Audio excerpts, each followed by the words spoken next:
Sir భారీ expectations తో ఇవాళ కల్కి మూవీ రిలీజ్ అవ్వడం మనం చూస్తున్నాం సార్. మరి ఈ ఎక్స్పెక్టేషన్స్ ని రీచ్ అవ్వడంలో ఈ మూవీ సక్సెస్ అయిందా లేదా, మీ రివ్యూ ఏంటి సార్ ఈ సినిమా పైన? కల్కి 2898 ఏడి అంటే మన ఇప్పటి నుంచి 874 ఏళ్ల తర్వాత దీనికి ఆ పేరు పెట్టారు. సో ఇందులో కాస్టింగ్ విషయానికి వస్తే మనకందరికి తెలుసు, ప్రభాసు, అమితాబ్ బచ్చన్, కమల్ హాసన్, దీపికా పదుకొనే, దిశా పటాని, తర్వాత రాజేంద్ర ప్రసాద్, శోభన, పశుపతి, మాలవికయ్యర్, ఇంకా క్యామియో రోల్స్ బ్రహ్మానందం, రాజమౌళి, దుల్కర్ సల్మాన్, విజయ్ దేవరకొండ, ఇలాగా చాలామంది క్యామియో రోల్స్ ఉన్నారు. ఇక టెక్నికల్ విషయానికి వస్తే వైజయంతి మూవీస్ ప్రెస్టేజ్గా తీసుకుని దీన్ని తీసింది. వాళ్ళ అమ్మాయిలు ప్రియాంక దత్ కానీ స్వప్న దత్తు వాళ్ళు దీనికి ప్రొడ్యూసర్స్గా వ్యవహరించారు. ఇక మ్యూజిక్ వచ్చి సంతోష్ నారాయణ్, తమిళ్ కబాలి ఇలాంటి సినిమాలకు చేసిన మ్యూజిక్ డైరెక్టర్.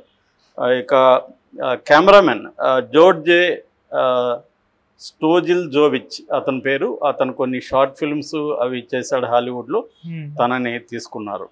ఇక దీంట్లో బేసిక్గా కథ విషయానికి వస్తే మహాభారతం అంటే 3000 ఏళ్లకు ముందు జరిగిన మహాభారతాన్ని తర్వాత క్రీస్తు ఏడి అంటే ఆఫ్టర్ ద బీసీ 3000 అంటే మొత్తంగా 6000 సంవత్సరాల ఒక రకమైన చరిత్రని సైన్స్ ఫిక్షన్తో మిక్స్ చేసి దీన్ని చెప్పిన కథ. దీన్ని డిస్టోపియన్ సైన్స్ ఫిక్షన్ మూవీ అంటారు. సో అంటే ఫ్యూచర్లో ఎక్కడో జరిగిన దాన్ని, ఇది ఒక విచిత్రమైన కాంబినేషన్ అని చెప్పచ్చు. అంటే ఒక 6000 సంవత్సరాలు తీసుకొని చేశారు. ఇది భారతంతో స్టార్ట్ అవుతుంది. భారతంలో మనకు తెలుసు, చివరిలో అశ్వత్థామ అభిమన్యుడి భార్యను ఉత్తర కడుపులో ఉన్న పిల్లల్ని అతను చంపేస్తాడు.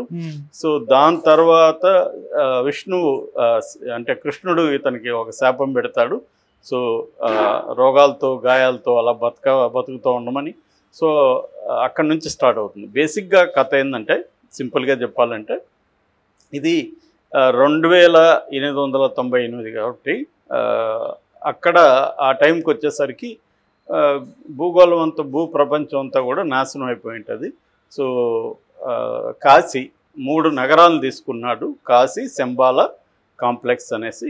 సో కాశీ అంతా కూడా అక్కడ నది ఎండిపోతుంది, గంగా నది, మొత్తం ప్రజలంతా ఇదైపోతారు.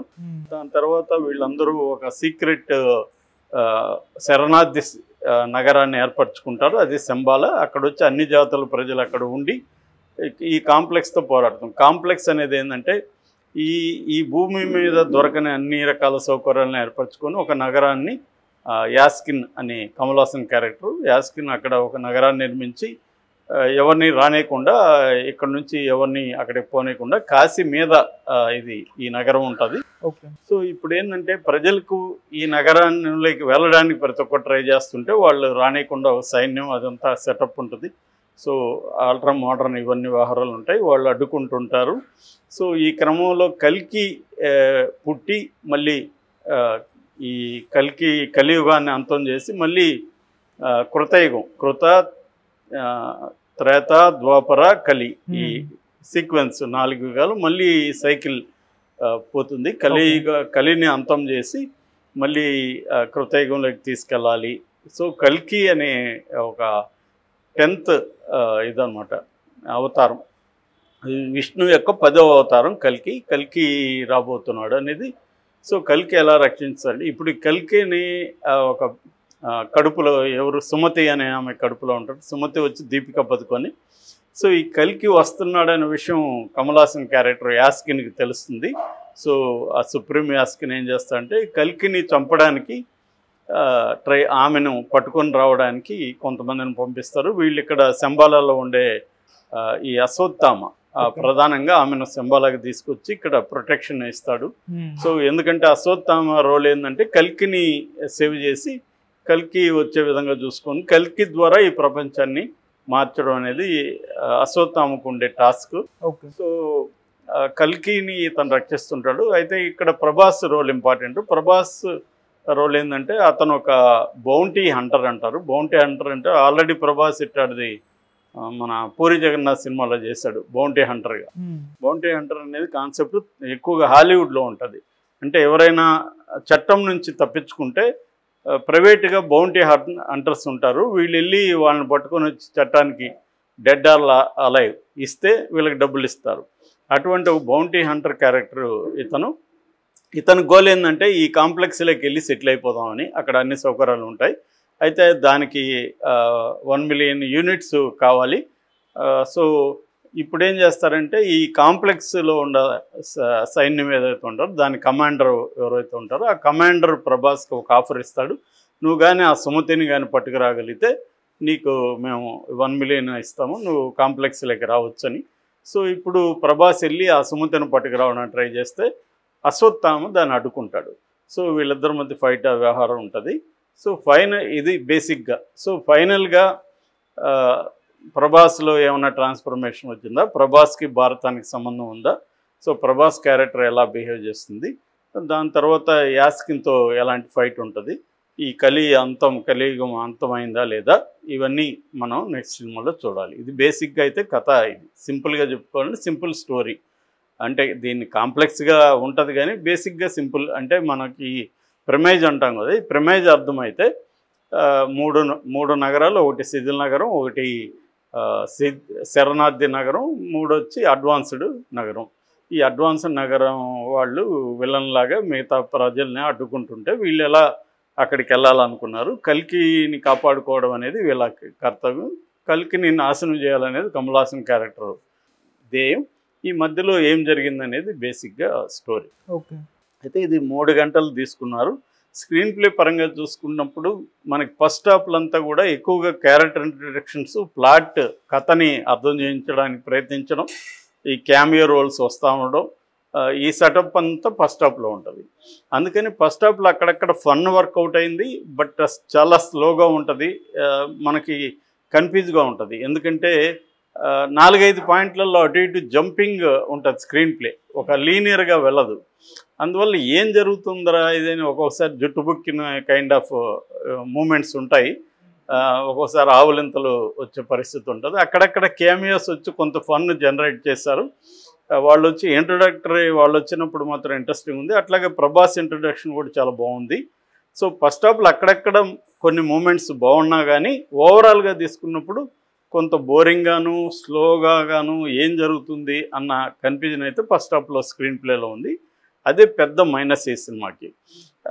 ఇంటర్వెల్ ఒక యాక్షన్ సీను, దాని తర్వాత నీకు climax last 30 minutes old class movie అని చెప్పచ్చు. ఓల్డ్ క్లాస్లో ఏ మూవీస్కి అంటే ముఖ్యంగా మార్వెల్ మూవీస్ ఎక్కువ మనం చూస్తుంటాం ఈ జాన్రాలో. ఈ మార్వెల్ మూవీస్కి ఏ మూవీస్కి కూడా ఇది తీసిపోదు. అటువంటి ఒక వండర్ఫుల్ విజువల్స్ని నాగాస్విన్ క్రియేట్ చేశాడు. సో బేసిక్గా ఏంటంటే ఈ సినిమాలో వండర్ఫుల్గా ఉన్నవి యాక్షన్ సీక్వెన్సెస్, ఆ విజువల్స్, ఆ ఈ 3 ప్రపంచాలని తీర్చిదిద్దిన విధానం అది చాలా ఎక్స్ట్రాడినరీగా ఉంది. ఇక యాక్టింగ్ విషయానికి వస్తే దీంట్లో హీరో అని చెప్పుకోవాల్సింది ప్రభాస్ని కాదు, అమితాబ్ బచ్చన్ని. అమితాబ్ బచ్చన్కి 81 ఏళ్ళు, కానీ అతను వండర్ఫుల్గా చేశాడు. అమితాబ్ బచ్చన్ లేకపోతే ఈ సినిమా లేదు. ఫస్ట్ హీరో వచ్చి నాగాస్విన్ అని చెప్పుకోవచ్చు, డైరెక్టరే హీరో. సెకండ్ వచ్చి అమితాబ్ బచ్చన్, థర్డ్ మాత్రమే ప్రభాస్. ప్రభాస్కి మొత్తం 3 గంటల్లో 1 అవర్ స్క్రీన్ టైం కూడా లేదు, స్క్రీన్ టైం తక్కువ. అందువల్ల ప్రభాస్ ఫ్యాన్స్ కొంత డిసప్పాయింట్ అయ్యే అవకాశం ఉంది. కానీ అయితే ప్రభాస్ స్క్రీన్లో ఉన్న ప్రెజెన్స్ మాత్రం 1 అవర్ ఉన్నా కూడా 3 గంటల్లో ఉన్నంత ప్రెజెన్స్ ఇవ్వగలిగాడు. ఈ మధ్యకాలంలో ప్రభాస్ వరుసగా డిసప్పాయింట్ చేస్తున్నాడు, కానీ ఈ సినిమా డిసప్పాయింట్ కారు. ఫ్యాన్స్కి పండుగే. ప్రభాస్ని స్క్రీన్ మీద చూడడం అనేది ఫ్యాన్స్కి పండుగ. బ్రహ్మాండమైన లుక్స్ కానీ, అతని ప్రజెన్స్ కానీ, యాక్షన్ సీక్వెన్స్లో ఇది కానీ, ముఖ్యంగా అమితాబ్తో కాంబినేషన్ సీన్స్ వండర్ఫుల్గా ఉన్నాయి. అంటే ఇద్దరు ఒక సమోజ్జీల్లాగా వాళ్ళ ఫైట్ కానీ అదంతా కూడా మెస్మరైజింగ్గా ఉన్నాయి. సో అది చెప్పొచ్చు. కమల్ హాసన్ టోటల్గా 7-8 నిమిషాలు కూడా క్యారెక్టర్ లేదు. అంటే ఇది మళ్ళీ సెకండ్ పార్ట్ తీయబోతున్నారు, దాంట్లో కమల్ హాసన్ ఎక్కువ ఉంటాడు. So Kamal Haasan screen presence తక్కువ. ఇక నెక్స్ట్ చెప్పుకోవాల్సిన దీపికా పదుకొణె చాలా బాగా చేసింది. ఆ క్యారెక్టర్లో ఒక తల్లిగా, తన బిడ్డను కాపాడుకునే తల్లిగా ఆమె చాలా ఎక్స్ట్రాడినరీ చేసింది. మిగతా రాజేంద్ర ప్రసాద్ కానీ, శోభన కానీ, దిశా పటాన్ది పెద్దగా లేదు. మిగతా వాళ్ళు కూడా వాళ్ళ రోల్స్లో చేశారు. సో ఈ క్యామియో రోల్స్ అయితే పెద్ద వాళ్ళని ఏదో మార్కెట్ కోసం వాడినారు తప్ప వాళ్ళ ఇంపార్టెన్స్ స్క్రిప్ట్లో కూడా పెద్దగా లేదు, పెద్దగా వాళ్ళు ఆడియన్స్ని కూడా ఎంగేజ్ చేసింది కూడా లేదు. ఏదో 2 నిమిషాలు 1 నిమిషం అలా వచ్చిపోతుంటారు. విజయ్ దేవరకొండది అయితే అర్జునుడిగా బాగానే ఉంది క్యారెక్టర్. మిగతావి నేను కొన్ని రివీల్ చేయట్లేదు, అది స్క్రీన్ మీద చూడాలి. ఓవరాల్గా నాగస్విన్ డైరెక్షను, అది తర్వాత విజువల్సు, నటులు, అక్కడక్కడ వచ్చే ఫన్ను, కురుక్షేత్ర యుద్ధం వండర్ఫుల్ ఎపిసోడ్. అది మాత్రం ఓల్డ్ క్లాస్ చెప్పచ్చు, అది బ్రహ్మాండంగా చేశారు. ఇక్కడ మైనస్ వచ్చేసరికి నేను ఇందాక చెప్పినట్టుగా ఫస్ట్ హాఫ్ స్లోగా వెళ్తుంది. తర్వాత ఈ మ్యూజిక్ సంతోష్ నారాయణ అక్కడక్కడ డిసప్పాయింట్ చేశాడని చెప్పాలి. పాటలు అయితే డిసప్పాయింటింగే. బ్యాక్గ్రౌండ్ స్కోర్ కూడా కొన్ని చోట్ల ఎక్స్ట్రాడినరీ బాగుంది, కొన్ని చోట్ల ఇంకా బాగా చేస్తుంటే బాగుండేమో అన్న ఫీలింగ్ అయితే వచ్చింది. అది ఒక మైనస్ అనేది చెప్పాలి ఓవరాల్గా. ఇక విజువల్స్ నేను చెప్పిన కెమెరామ్యాన్ ఎవరైతే ఉన్నాడో స్టోజిల్ జోవిచ్, తను చాలా ఎక్స్ట్రాడినరీగా చేశాడు. దీపిక డబ్బింగ్ ఒకటి మనకి ఇబ్బందిగా అనిపిస్తుంది. ఆమె దగ్గర డబ్బింగ్ చెప్పించుకున్నా ఉంటే బాగుండు, వేరే వాళ్ళు తెలుగు వాళ్ళు చెప్పుంటుంటే బాగుండు, అదొక మైనస్. తర్వాత ఎమోషన్స్ కొన్ని చోట్ల వర్కౌట్ అవ్వలేదు. సో ఇది మైనస్లుగా చెప్పుకోవచ్చు. ఈ మైనస్లు కానీ లేకపోయింటే ఇది నిజంగా కూడా క్లాసిక్ అయిండేది. ముఖ్యంగా డైరెక్షన్లో మైనస్, ఫస్ట్ హాఫ్లో స్క్రీన్ ప్లేలో మైనస్ ఉంది. అది కానీ కొద్దిగా షార్ప్గా చేస్తుంటే మాత్రం ఇది ఒక క్లాసిక్ అయిండేది. ఈ మైనస్ వల్ల ఈ 3 గంటల సినిమా అనేది ఫస్ట్ హాఫ్లో మనకి కొంత తలనొప్పి క్రియేట్ చేస్తుంది. సెకండ్ హాఫ్ మాత్రం wow moments, wonderful moments, classic moments ఉంటాయి. అయితే నాలాంటి కొన్ని హాలీవుడ్ సినిమాలు కూడా గుర్తొచ్చాయి. ఎలీసియం అనే ఒక బేసిక్ సినిమా ఉంది, దాంట్లో కూడా ఇటువంటి యూనివర్సెస్ ఉంటాయి. అటువంటి కొన్ని సినిమాలు అయితే నాకు గుర్తొచ్చాయి.